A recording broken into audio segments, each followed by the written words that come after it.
All right, let's just jump right into this explainer. Have you ever stopped to wonder how much of your personality is actually truly you? And how much is just, well, a habit you picked up to survive? Today we're looking at this really mind-bending framework by Feng. It's called 36A trigram arrays, the array of nature. And honestly, if you're at all into Taoist philosophy or just figuring out human behavior and our place in the universe, you're going to find this absolutely fascinating. We're going to break down exactly how this text views the literal fabric of our existence. So, to navigate all these deep concepts, here is our roadmap for today. We're looking at the array of nature, the three types of nature, humans in the array, transcending the array, and finally, balance and innate nature. Let's get right to it. Okay, imagine this foundational idea. Humans live in nature, just as fish live in water. It's a super simple concept, right? But it's actually incredibly profound. We literally come from nature. Without it, we just don't exist. In fact, Feng makes this bold claim that nature itself is the Buddha. So to actually achieve Buddhahood, you have to live completely immersed in it, not trying to escape it.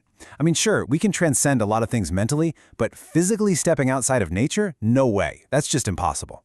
Which brings us to Section 1, the array of nature and our connected world. So, what exactly is this nature array? Well, think of it kind of like this. At its core, nature is all about structure. Structure literally dictates what a thing is. Like, because mountains are shaped a certain way, they have, well, mountain-like qualities. Water has water-like qualities. Even gods have divine qualities. And all of this creates a limited, but honestly perfectly orderly and beautiful environment for everything to just exist in. This whole interconnected, highly structured setup, that is what the author is calling the nature array. Okay, moving on to Section 2, the three types of nature, looking at the different layers of existence. Now, the text doesn't just leave nature hanging out there as some vague, abstract idea. Instead, it stacks existence into three very distinct layers. First up, you have innate nature. Think of this as the essential core from the creator. It belongs entirely to the thing itself. Second, we have bestowed nature. These are specific traits given to a whole category of things just to tell them apart. And finally, third is acquired nature. These are basically just habits, things formed strictly so you can survive day-to-day in a specific environment. Let's actually use a natural metaphor here to really make sense of this.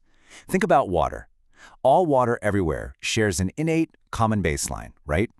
But when it becomes, say, seawater or river water, well, now that's a bestowed category. And finally, acquired nature is how it actually ends up being used, like medicinal water or even human tears. The text does the exact same thing with flowers. The shared commonality of just being a flower, that's innate. Belonging to the daisy family, bestowed.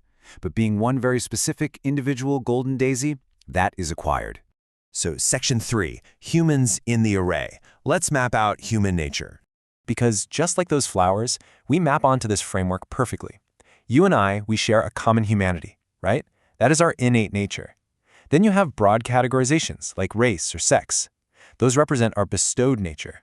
But what about that unique, quirky personality of yours? Like the specific way you react to stress or what makes you laugh. That is entirely your acquired nature. So you are essentially a living, breathing combination of all three of these layers. And it actually goes even deeper into the metaphysical here. Innate nature is described as the nature of Tal, basically an absolute, totally formless state of emptiness and elegance. But on the flip side, bestowed nature relies on the division of Tai Chi. That's the splitting of the universe into distinct categories, something the text calls the nature of virtue. So you have one that's absolute unity and another that is entirely about categorized division. Now here is where things get really surprising. Think about traits we highly revere in society. Things like benevolence, righteousness, propriety, wisdom, and trust. Well, this text places them strictly into the acquired category, meaning they aren't actually innate to your soul. According to this framework, they're really just practical survival habits. We just develop them to adapt to the physical world and, get along with each other. All right, Section 4, transcending the array, escaping nature. So how in the world do we actually escape the nature array? I mean, if we really are like fish in water and we physically can't just leave nature, how does a person achieve true transcendence in this Taoist framework? Well, since a physical escape is off the table, the text outlines this really interesting spiritual progression. It's essentially like moonwalking back through the three layers we just talked about. Step 1, you have to overcome your acquired habits. And yeah, that means surpassing even things like rationality and wisdom. Step 2.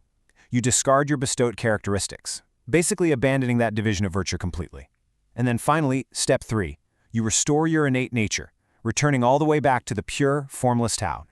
This leads us to Section 5, Balance and Innate Nature, Transcending Sexuality. Now, let's apply this whole framework to human relationships, specifically sexual love. The author argues that sexual love is not an innate trait, and it's not just some acquired habit either. Instead, it is entirely a bestowed nature.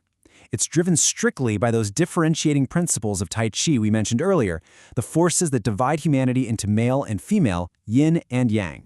The idea here is that to return to the sea of nature, that core, innate nature of the Tao, yin and yang have to achieve absolute, perfect balance and saturation. If there's any kind of deficiency, or if your yin or yang are out of whack, getting back to your innate form becomes, well, incredibly difficult. You're basically left stuck, incomplete, right there within the array. So then, how do you actually transcend it? Interestingly, not by running away from it. You transcend by actually surpassing the yin and yang of Tai Chi through perfect balance, reaching a state of total self-harmony. And if you can achieve that, you transcend entirely. You enter the state of Buddhahood, or what the text actually refers to as becoming a super-celestial being. And this leads to a pretty fascinating paradox.